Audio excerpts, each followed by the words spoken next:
تو یہ شوبز کی دنیا کا بھیانک انجام ہے کہ آپس کی ریلیشن ختم. تو یہ جو دنیا ہے نا فلموں اور ڈراموں کی دنیا, شوبز کی دنیا کے لوگ ہیں, انہوں نے اپنا پروفیشن بھی تو بچانا ہے نا. انسان کے ہاں رشتوں کی کوئی ویلیو نہیں رہتی, صرف مادی رشتوں کی ویلیو ہے. پیسہ پیسہ پیسہ. ماں یا باپ سے مقدس کوئی رشتہ ہوتا نہیں ہے. گلوکار کے ساتھ جو آپ بتا رہے ہیں وہ میں کسی کی ذاتی زندگی کے بارے میں کچھ نہیں کہہ سکتا کہ کیا مجبوری تھی یا کیا تھا. بعض دفعہ کانٹریکٹ سائن کیا ہوتا ہے وہ مجبوری بھی ہوتی ہے.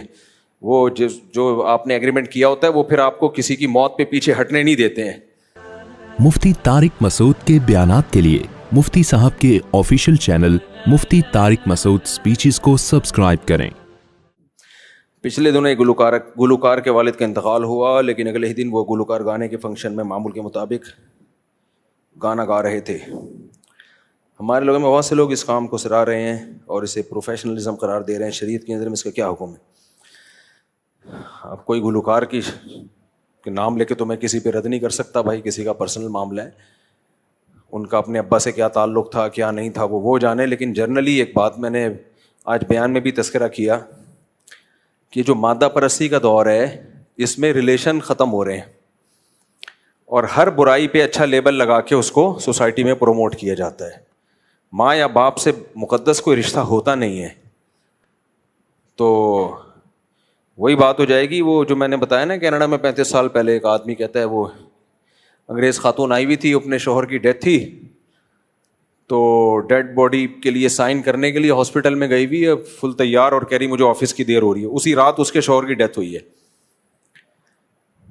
تو اب مادہ پرست لوگ تو بولیں گے پروفیشن بھائی جاب ہے, شوہر ہے. لیکن ذرا سی بھی اگر انسان میں حمیت اور غیرت ہو کہے گا یار اس سوسائٹی نے ان کو کہاں لا کے کھڑا کر دیا کہ رات شوہر کی ڈیتھ ہوئی ہے اور صبح خاتون کہاں جا رہی ہیں؟ آفس. تو اس کا مطلب کوئی ریلیشن ہی نہیں ہے, کوئی تعلق ہی نہیں ہے. تو یہ جو دنیا ہے نا فلموں اور ڈراموں کی دنیا, اس میں 2 کیس تو آپ کے سامنے آ چکے ہیں. 1 مہینے کے اندر 2 اداکاراؤں کی موت ہوئی ہے اور دونوں کی لاش میں بدبو سے پتہ چلا کہ مر گئی ہیں. اس سے پتہ چلتا ہے دین کو چھوڑنے کے بعد انسان کے ہاں رشتوں کی کوئی ویلیو نہیں رہتی, صرف مادی رشتوں کی ویلیو ہے. پیسہ پیسہ پیسہ. یہ کتنی بڑی تباہی ہے. ایک اداکارہ کی لاش 9 مہینے بعد مل رہی ہے, اس کے ابا کہہ رہے ہیں کہ مجھے اس سے کوئی لینا دینا نہیں ہے. میڈیا نے اس کے ابا پہ اتنا دباؤ ڈالا. میڈیا نے کیوں دباؤ ڈالا؟ اس لیے کہ بہت سارے ایکٹر لوگ اور ایکٹریسز ان کی اوقات سامنے آ رہی تھی کہ ان کے ہاں یہ ریلیشن کی یہ حیثیت ہے. ظاہر ہے جو شوبز کی دنیا کے لوگ ہیں انہوں نے اپنا پروفیشن بھی تو بچانا ہے نا. تو اس لیے ابا اماں پہ دباؤ ڈال کے ان کو اگلوایا گیا کہ ہاں جی ہماری بیٹی ہے. اور کچھ لوگ کہہ رہے تھے یہ باپ اور ماں کا بیٹی سے ایسا رشتہ نہیں ہونا چاہیے. بھائی بیٹی کا ماں باپ سے کوئی رشتہ نہیں تھا, یہ اس کی علامت ہے. ماں باپ کا کام ہے بلوغت تک بچوں کو کیئر کرنا جب وہ چھوٹے ہیں. جب بڑے ہو گئے تو اب ان کا کام ہے ماں باپ کو خوش کرنا. لیکن ہمارے ہاں بچوں کے حقوق آج کل ماں باپ سے زیادہ چل رہے ہیں. نوجوان نسل کو خوش کرنے کے لیے نا ان کو اپنے باپ کا بھی باپ بنایا جا رہا ہے اور یہ سارا سیٹ اپ چل رہا ہے سوسائٹی میں. نوجوان لوگ اس سے خوش ہوتے ہیں جب ان کو ماں باپ کے حقوق بتائے جائیں تو ٹینشن میں آتے ہیں. تو ان کو تو وہ اسکالر اچھا لگتا ہے جو ان کو بالکل آزاد کر دے, مادر پدر آزاد کر دے. تو یہ شوبز کی دنیا کا بھیانک انجام ہے کہ آپس کی ریلیشن ختم. باقی گلوکار کے ساتھ جو آپ بتا رہے ہیں وہ میں کسی کی ذاتی زندگی کے بارے میں کچھ نہیں کہہ سکتا کہ کیا مجبوری تھی یا کیا تھا. بعض دفعہ کانٹریکٹ سائن کیا ہوتا ہے وہ مجبوری بھی ہوتی ہے. وہ جو آپ نے ایگریمنٹ کیا ہوتا ہے وہ پھر آپ کو کسی کی موت پہ پیچھے ہٹنے نہیں دیتے ہیں کہ وہ کہتے ہیں آپ نے کانٹریکٹ سائن کیا ورنہ آپ کو بھاری جرمانہ دینا پڑے گا. وہ کسی کی پرسنل چیزوں میں نہیں پڑتا, لیکن جنرلی ایک اصول بیان کر رہا ہوں کہ شوبز کی دنیا اصل میں مذہب سے بغاوت کی دنیا ہے. تو مذہب سے بغاوت جہاں بھی ہوگی انسانیت کا جنازہ اٹھے گا, وہاں پہ انسانیت نہیں رہے گی. انسانیت کا بس کچھ چند ڈائلاگ رہ جائیں گے, انسانیت ختم ہو جائے گی. تو اب ڈائلاگ رہ گئے ہیں بس. انسانیت کا رشتہ سب سے پہلے انسان, human rights, women rights. Rights گئے تیل لینے, کوئی رائٹ وائٹ کوئی نہیں دے رہا.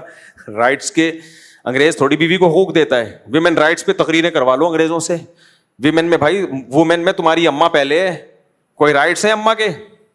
کوئی رائٹس نہیں. وراثت تک نہیں ملتی. بیوی کے حقوق نہیں ہے, بیٹی کے حقوق نہیں ہے. رائٹس کی تقریریں کروا لو بیٹھ کے. اچھا میرے بھائی, عورتوں کے لیے اکیلے قبرستان جانا عام ہوتا جا رہا ہے. خواتین کے اس عمل کی شرعی حیثیت کیا ہے؟ غلط ہے بھائی. ایک کوئی قبرستان میں جن بن کے بیٹھ جائے, ایک دن کسی خاتون کو ڈرا دے, وہ اپنے شوہر کی قبر پہ آئے نا, وہ پیچھے چھپ جائے اور اس شوہر جیسا حلیہ بنا کے کہے میں آ گیا, وہیں بے ہوش ہو جائیں گی وہ. تو یہ صحیح نہیں ہے. قبرستان کا ماحول تو خراب مت کرو. ایک ایسی جگہ ہے جہاں جا کے انسان آخرت کی یاد تازہ ہوتی ہے. ایک ایسی جگہ ہے جہاں جا کے انسان لے کے تھا بیٹا اچھا نہیں ہونے والا تمہارے ساتھ. وہاں بھی اگر خواتین جا رہی ہوں تو پہلے خواتین برقعوں میں آئیں گی, تھوڑے دن کے بعد چہرہ کھولنے کے آئیں گی, پھر اس کے بعد خواتین کو روکنا کہاں آسان ہے بھائی. پھر اس کے بعد وہ بھڑکیلے قسم کے برقعے آئیں گے. پھر جب قبرستانوں میں رش بڑھے گا تو پھر چادروں پہ آ جائیں گے. پھر وہی ماحول بن جائے گا. قبرستان میں اور حیدری کی مارکیٹوں میں فرق ختم ہو جائے گا. پھر قبرستان جانے کا دل چاہے گا کہ میں کب مروں گا. تو وہ وحشت جو قبرستان میں انسان کو آخرت کی یاد دلاتی ہے نا, وہ وحشت ختم ہو جائے گی. اس لیے خواتین کو چاہیے ایک نہ ایک دن سب نے قبرستان جانا ہے, اس ٹائم کا انتظار کر لیں. آپ جائیں گے قبرستان, بے فکر رہیں. پھٹے پہ ڈال کے, چارپائی پہ ڈال کے آپ کو وہیں لے جایا جائے گا. اس سے پہلے جانے کی کوشش نہ کریں. اس چکر میں بہت سے مرد قبرستان پہنچنے لگے ہیں. اچھا بھائی, بنگلہ دیش سے ہمارے کچھ دوستوں کے فون آئے ہیں. ڈھاکہ مرکز الفرقان کے پروگرام میں ٹکٹ لگائے گئے تھے, 1000 روپے, 4000, 5000. کیا یہ پروگرام کمرشل تھا اور یہ صورتحال آپ کے علم میں تھی؟ اچھا بھائی, میرا بنگلہ دیش کا سفر فری پھوکٹ کا تھا, کمرشل بیسس پہ نہیں تھا. میں بار بار لوگوں کو بتاتا ہوں, میں جہاں بھی دنیا میں تبلیغ کے لیے جاتا ہوں فری پھوکٹ کا ہوتا ہے. ثواب کے علاوہ کوئی خوشی سے کوئی ہدیہ دے دے تو ایک الگ بات ہے, وہ تو کوئی بھی کسی کو. آج ایک صاحب آئے ماشاءاللہ, وہ کیا لے کر آئے تھے, چاروں گھروں کے لیے ماشاءاللہ کھجور اور اس میں بادام میں تو خوش ہو گیا. میں نے کہا چلو, ورنہ مجھے تقسیم کرنا پڑتا ہے. کوئی صاحب آئے کبھی کھجور لے کر آ گیا. اب اس پہ تو گورنمنٹ کی طرف سے پابندی نہیں ہے نا, یہ میں تھوڑی کہہ رہا ہوں کہ وہ تو خود ہی اپنی خوشی سے کوئی کھجور لے آیا, کوئی کچھ لے آیا, کوئی تو. لیکن میرا جو جتنے بھی ٹریولنگ ہوتی ہے وہ فی سبیل اللہ ہوتی ہے, اس کے کوئی چارجز نہیں ہوتے. تو بنگلہ دیش میں بھی فری پھوکٹ ہی کا تھا. مرکز الفرقان والوں نے مجھے پتا چلا کوئی ٹکٹ لگائے ہوئے تھے 1000, 4000, 500 میرے بیان میں, تو وہ مجھے نہیں پتا تھا, تو وہ لگائے ہیں. تو آپ جانے, جو بنگلہ دیش والے جانے مرکز الفرقان, اور اس میں میرا بھی کوئی کمیشن نہیں تھا اور نہ مجھے کسی نام پہ ملا ہے, کچھ بھی نہیں ہے اس میں, فی سبیل اللہ. تو مجھے بعد میں لوگوں نے شکایت کی کہ یہ 5-5 ہزار بھی ٹکٹ لیا انہوں نے. تو بھائی ہمیں نہیں پتا ان سب چیزوں کا, اس لیے کہ میرے بارے میں لوگ بدگمان ہوتے ہیں. لوگ کہتے ہیں اچھا مفتی صاحب کا نا کھانچا ہے کہ 4000 کا ٹکٹ بیچنا, 1000 کا ٹکٹ بیچنا, اتنے تمہارے اتنے ہمارے, کیونکہ ٹکٹ تو بہرحال میرے نام پہ بکے ہوں گے نا بھائی. مشہور شخصیت کے نام پہ ٹکٹ بکتے ہیں نا, کہ بندہ آ رہا ہے تو بیچو. اب تو میں ان کو پہلے سے جانتا بھی نہیں ہوں, مجھے تو مولانا طلحہ صاحب تھے جو بنگلہ دیش میں ہمارے ہوسٹ تھے, انہوں نے بلایا تو میں تو ان کے ماتحت تھا. تو اب کسی نے ٹکٹ بیچا ہے نہیں بیچا مجھے نہیں پتا بھائی. تو اس لیے میں نہ کسی کو صحیح کہہ رہا ہوں نہ غلط کہہ رہا ہوں, لیکن میرا یہ دورہ کمرشل بیسس پہ نہیں تھا. کیونکہ لوگ میرے بارے میں بدگمان ہوتے ہیں کہ یار 4000 کا ٹکٹ ہے تو میرا خیال ہے 500 شاید مفتی صاحب کا بھی کمیشن ہوگا. تو ایسا کچھ بھی نہیں ہے. وہ لوگ یہ کہتے ہیں, میں ان کو منع کرتا ہوں ٹکٹ شکٹ نہ لگایا کرو. وہ یہ کہتے ہیں کہ بھائی وہ ٹکٹ لگانے سے یہ ہوگا کہ ہال فری میں نہیں ملتا, تو وہ جو اس طرح کے مال ہیں یا ہال ہیں تو وہ فری میں نہیں ہوتے, تو اس میں وہ ان کے پیسے دینے پڑتے ہیں, تو ہم لوگوں سے لیتے ہیں. اچھا, کچھ لوگ کہتے ہیں کہ یہ جتنے پیسے دینے پڑتے ہیں اس سے زیادہ میں لے لیتے ہیں یہ لوگ. یعنی ہال اگر 5 لاکھ کا ہے تو ان کے ارننگ 10 لاکھ کی ہوتی ہے. تو پھر لوگ پوچھتے ہیں وہ 5 کہاں گئے, تو بھائی وہ میرے پاس نہیں ہے.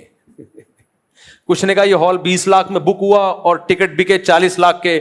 مفتی صاحب آپ کو پتا ہے وہ 20 لاکھ مزید کہاں گئے, آپ کو کتنے ملے اس میں سے, آپ کا کتنا کمیشن تھا؟ بھائی مجھے ثواب کے علاوہ کچھ بھی نہیں ملا. تو یہ میں اس لیے کلیئر کر رہا ہوں کہ آپ جانیں, وہ لوگ جانیں, جو بنگلہ دیش والے جانیں اور مرکز وہاں مرکز کو مرکز بولتے ہیں بنگلہ دیشی زبان, مرکز الفرقان والے جانے. تو یہ وضاحت میری طرف سے ضروری تھی. اچھا بھائی, ہم تو مجھے تو چلو انہوں نے اسپانسر کیا تھا, ٹکٹ آنے جانے کا انہوں نے دیا تھا, میرے تو 2 دوست اپنے خرچے پہ گئے ہیں. تو بیچارے ٹکٹ بھی ان کو بھی لوگ سمجھ رہے ہیں ان کا بھی بہت کمیشن تھا. بھائی یہ تو اپنا خرچہ کر کے گئے ہیں یار, صحیح ہے, ان کا تو ٹکٹ بھی اپنا خود کرایا ہے انہوں نے. میرے ساتھ کوئی بھی جائے نا فری پھوکٹ میں نہ جائے. کچھ کیونکہ بعض اسکالرز ہوتے ہیں وہ جا رہے ہیں تو ان کے ساتھ 8-10 غریبی میں جا رہے ہوتے ہیں, وہ بھی سب فری ٹکٹ ہوتے ہیں. میں نے اپنے دوستوں کو بولا ہوا ہے مجھے اگر کوئی کہیں بیان کے لیے بلائے گا, اگر میرے ساتھ جانا ہے تو میں اس کو بولوں گا اس سے پیسے لو. فری پھوکٹ میں, فری پھوکٹ کی دوستیاں تو بھائی سب کی ہوتی ہیں. آپ کو ہمارے ساتھ جانے کا کتنا شوق ہے ٹکٹ کے پیسوں سے پتہ چل جائے گا. فری پھوکٹ کی دوستیاں کیا. ایسا بھی ہوا, ابھی میں بنگلہ دیش جا رہا تھا, 2-3 دوست, مفتی صاحب ہم بھی آپ کے ساتھ جانا چاہتے ہیں, میں آپ سے بہت محبت ہے اس تبلیغی سفر میں, تو آپ ہمارا بھی ان سے کہہ دیں. میں نے کہا ٹھیک ہے, میں آپ کا بھی کہہ دیتا ہوں. بھائی 2 بندے اور آ رہے ہیں. پھر میں نے ان سے بولا کہ وہ اتنا پیسہ ہے, یعنی اتنے ٹکٹ کے پیسے آ رہے ہیں. کہنے پیسے, ہم تو آپ کے ساتھ جا رہے ہیں. تو میں نے کہا آپ کو مجھ سے چونکہ محبت بہت زیادہ ہے, محبت بہت زیادہ ہے نا, کیونکہ مذہب کے نام پہ نا ہمارے ہاں ٹریننگ یہ ہوتی ہے کہ مفت خوری کی عادت ڈلوائی جاتی ہے مذہب کے نام پہ. بھائی مذہب تو خرچ کرنا سکھاتا ہے, مفت خوری تو کہاں سے سکھاتا ہے مذہب یار. مذہب تو سکھاتا ہے خرچ کرنا سیکھو.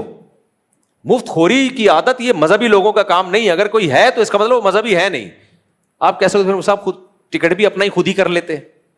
تو میں اتنی پاؤں پھیلاؤں گا جتنی میری چادر ہے, کیونکہ میری ٹریولنگ ایک صرف بنگلہ دیش کی تھوڑی ہے, ہر تھوڑے دن بعد کہیں نہ کہیں جا رہا ہوں. اگر میں اپنے خرچے پہ جانا شروع کر دوں تو میرے بچوں کو تمہارا باپ کھلائے گا کیا؟ کیا؟ تو میں ان سے کہتا ہوں بھائی آپ مجھے امریکہ بلا رہے ہو, کینیڈا بلا رہے ہو, بیان کے لیے بلا رہے ہو, تو اتنا تو کر لو کہ آنے جانے کا ٹکٹ دے دو. تو بس اتنا ہی کرواتا ہوں, اس سے زیادہ میں تو ان سے یہ بھی نہیں کہتا کہ ہوٹل میں ٹھہراؤ. میں کہتا ہوں میرے اپنے ریلیٹیو ہیں, میں ادھر ٹھہر لوں گا. ہوٹل کا خرچہ بھی کرنا ہے تو تمہاری وہ ہے, مجھے نہیں چاہیے ہوٹل. مجھے تو انٹری مارنی ہے, اس کے بعد فری پھوکٹ کے مسجدوں میں بیان رکھواؤ, کوئی ٹکٹ لگانے کی ضرورت نہیں ہے. اب اندر جانے کے بعد کیا ہو رہا ہے کیا نہیں ہو رہا ہے یہ میری ہیڈک تھوڑی ہے, میں تو پھر اسی میں ساری زندگی برباد کر دوں گا اپنی. تو اس لیے وہ پہلا جو میرا امریکہ کا سفر ہوا وہ میرے اپنے خرچے پہ تھا, اس پہ بھی لوگوں نے پیسے کمائے ہیں. مفتی صاحب آ رہے ہیں اتنے پیسے. میں نے کہا بھائی کہاں کے پیسے, تو میں خود خرچہ کر کے آیا ہوں بھائی. لیکن اب بار بار نہیں ہو سکتا, میں اتنا بڑا لینڈ لارڈ نہیں ہوں کہ میں روزانہ امریکہ اور کینیڈا اور جاپان, اور وہ پھر تو میرے بچے مجھے پکڑ کے ماریں گے, ابا پیدا 19 کر دیے, تھوڑے کر لیتے, پھر تھوڑا سا اسپیڈ ہلکی رکھ لیتے. اور ابھی بھی اللہ کا شکر ہے 19 تو اب کی رپورٹ ہے. جب بھی مجھ سے کوئی پوچھتا ہے کتنے بچے, میں کہتا ہوں ابھی اسٹل اب تک کی مطابق 19 ہے. اللہ نظر بس سے بچائے. یہ میں بار بار 19 کی رپورٹ پتہ ہے کیوں پیش کرتا ہوں؟ لوگ کہتے ہیں اپنے گھریلو باتیں کیوں شیئر کرتے ہو؟ بھائی میرا نظریہ ہے فیملی پلاننگ والوں کے نظریات کی دھجیاں اڑانا, اور یہ میں نے اس وقت ان کی مخالفت شروع کی تھی جب میرا ایک بچہ بھی نہیں تھا, اور میں نے کہا تھا میں ان کے اگینسٹ جا کے دکھاؤں گا اور ثابت کروں گا یہ جھوٹ بولتے ہیں کہ 2 بچے ہی اچھے. تو آج اللہ کا شکر ہے الحمدللہ اللہ نظر بس سے بچائے. تو مجھے یہ بولنا پڑتا ہے. میں بار بار اس لیے کہتا ہوں میں نے 4 شادیاں, کیونکہ میرا مقصد سوسائٹی میں 4 شادیوں کو پروموٹ کرنا ہے, تو مجھے تو بتانا پڑے گا بھائی, ورنہ لوگ تھوڑی بتاتے ہیں. ایک دن نادرا والوں کے پاس گیا, انہوں نے کہا بہت سے مرد ہیں ان کی 4 بیویاں ہیں, پہلی بیوی سمجھ رہی ہے ایک ہی ہے, وہ تو کاغذ میں ہمیں پتا ہے. تو میں نے کہا ہمارے تو بھائی سب اوپن ہے, اللہ کا شکر ہے, کیونکہ ہمارا تو مقصد ہی لوگوں کو موٹیویٹ کرنا ہے, تو ہم کیوں چھپ کے شادی کریں. اور آپ موٹی کا ویٹ کرتے رہو بیٹھ کے اور خود موٹے ہوتے رہو. تو موٹی کا ویٹ کرتے رہو کہ موٹی جب اجازت دے گی تو ہم کریں گے شادی. موٹی کا ویٹ کرتے رہو, وہ آپ کو اجازت کبھی بھی نہیں دے گی. تو اس لیے موٹی کو پتلا کرنے کا ایک طریقہ یہی ہے کہ موٹی پہ ایک پتلی لے آؤ, وہ اس کو دیکھ کے ٹینشن سے پتلی ہو جائے گی. موٹی کا ویٹ مت کرو. ویٹ کس چیز کا؟ کہ وہ آپ کو اجازت دے, یہ ویٹ مت. اللہ عمل کی توفیق عطا فرمائے.